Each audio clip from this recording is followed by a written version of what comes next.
Pas de blessés, c'est le plus important, ça fait plaisir. Salut à tous, j'espère que vous allez bien, c'est Romain et on se retrouve aujourd'hui pour débriefer ce PSG 4, Celtic 0, bien évidemment 2 PSG, 2 matchs.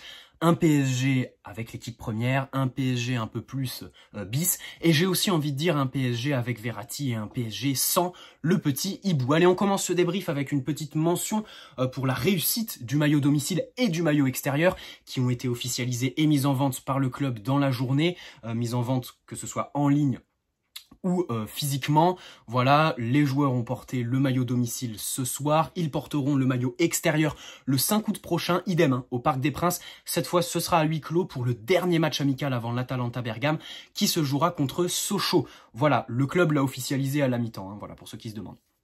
Allez, on commence. On va commencer avec la première mi-temps. J'ai senti une grosse différence entre les deux périodes. Pourquoi? Parce qu'en première mi-temps, bon, équipe type, les 4 fantastiques devant, rien à dire au niveau des 4 fantastiques comme d'habitude. C'est du très très lourd, c'est tranchant, à l'image du but de Mbappé, à l'image du but de Neymar, à l'image voilà des contre-attaques, des passes de Di Maria, de la mobilité de Neymar qui est redescendu chercher les ballons, des fourmis dans les jambes de Kylian Mbappé. On a un peu moins vu Mauro Icardi ce soir. Là par contre où on va vraiment s'attarder, c'est au niveau défensif et au niveau du milieu de terrain. C'était un double pivot Paredes-Gueye.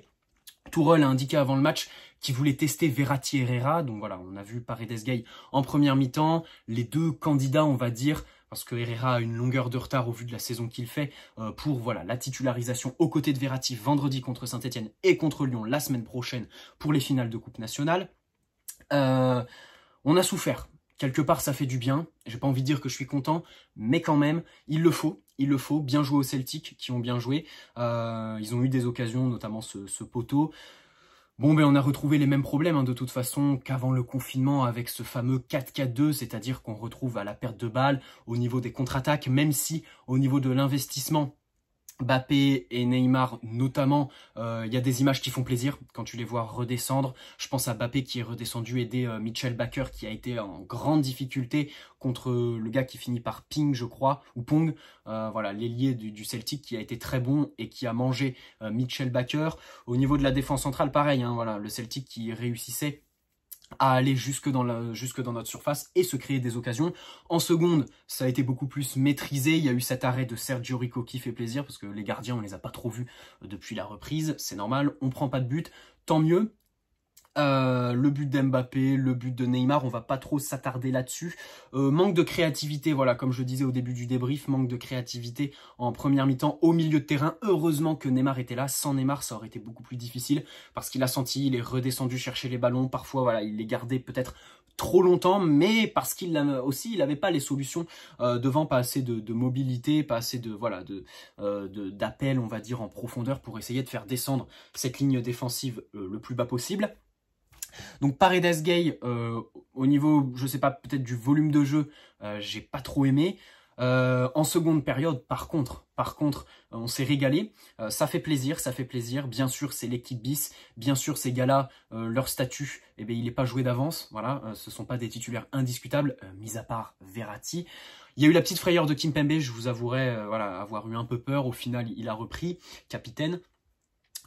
Sur le côté gauche, Kurzawa, petite mention pour Kurzawa, la montée en puissance, on la ressent la montée en puissance, on sent que physiquement il a pris tout comme Draxler, attention, petite mention pour Draxler aujourd'hui, je pensais pas dire ça, mais voilà, aujourd'hui il était beaucoup plus mobile, quand il portait le ballon, il la gardait pas trop longtemps, il essayait voilà de prendre des risques, je pense notamment 2 ou 3 fois, il a essayé de renverser sur Dagba qui voilà déboulait un peu, Kurzawa pareil, voilà, on va revenir sur Kurzawa, pardon.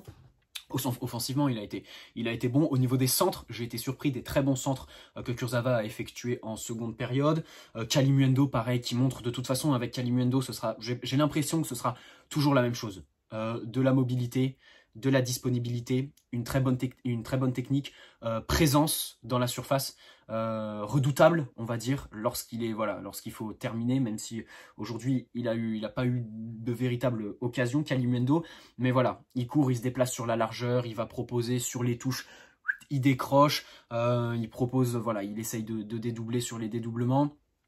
Oui, c'est logique, en même temps, sur des dédoublements, tu ne peux que dédoubler. La paire Verratti-Herrera, voilà, quand je vous disais que la paire Paredes-Gay ne m'a pas forcément plu, c'est parce que de l'autre côté, Verratti-Herrera, ben, j'ai été assez surpris. Bon, d'abord, il y a Ander Herrera qui marque, voilà, beau but, en une touche.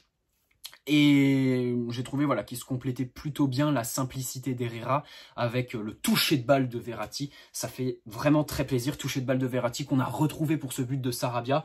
Sarabia c'est énorme, Sarabia c'est énorme, mais c'est dommage parce que on voit aujourd'hui, il arrive à se voilà créer des automatismes et à se connecter avec Verratti. Ça paye. Et je crois même que contre Le Havre, Sarabia marque un but sur une connexion avec Marco Verratti.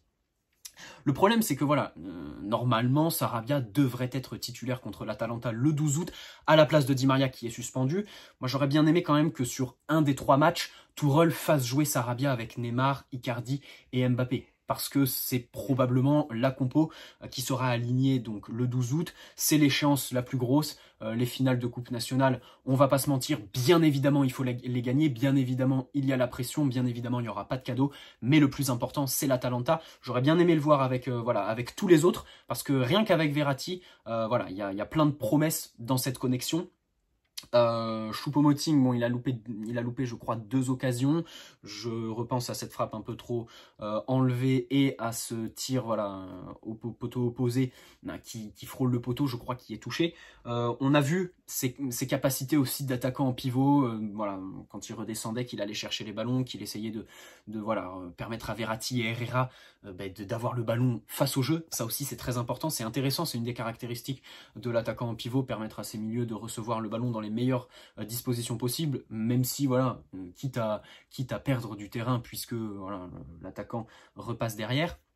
Donc ça fait plaisir, le 4-0, pas de gros score, pas de valise, mais bon, c'est pas grave. Ces 3 matchs amicaux, eh bien, on a senti une montée en puissance. On peut aussi s'arrêter sur Juan Bernat, qui n'était pas là ce soir. Attention à Juan Bernat, pas de... on va pas faire de conclusion, ce serait trop, voilà, ce serait trop hâtive, mais il a loupé les 3 premiers matchs. On sent que Kurzawa physiquement il monte en puissance. Bakker c'est pas trop ça, je pense tout simplement qu'il est trop juste pour jouer avec les professionnels, ou alors il aura jamais le niveau et dans ce cas il faut qu'il parte. Donc voilà, attention à Bernat contre l'Atalanta. Kurzawa, défensivement, s'est montré à son avantage. Il a réussi à centrer 2 ou 3 fois, notamment pour Kalimundo et Sarabia, je crois. Sarabia qui était trop court. Donc ça fait plaisir. Mention spéciale aussi à Sarabia. Mbappé, toujours aussi virevoltant. Et Neymar, ça fait plaisir. Même si il a essayé un peu de se friter avec les adversaires. Oh, c'est pas trop grave, ça fait partie du jeu. Et... honnêtement, le Neymar qu'on voit aujourd'hui, il peut que voilà, nous rendre très positifs ce soir. Voilà les amis, bon, il n'y a pas grand chose à dire au niveau des débriefs. Rendez-vous vendredi, puis là, ce sera beaucoup plus intéressant, surtout qu'il y a un trophée au bout. Vendredi, je rappelle que les Parisiens joueront avec le maillot 2019-2020. Pas le nouveau maillot, et évidemment, bien sûr, tout comme la finale contre Lyon et la fin de la Ligue des Champions. Bonne soirée à tous. Alors vendredi, il n'y aura peut-être pas de live et peut-être même pas de débrief, mais ça, je vous redis, rendez-vous demain à 18 h pour la vidéo sur Milinkovic-Savic. Voilà, j'espère qu'elle vous plaira. Et puis, si ce débrief vous a plu, n'hésitez pas à poser un petit like, ça fait toujours plaisir. Bonne soirée à tous, allez Paris, ciao.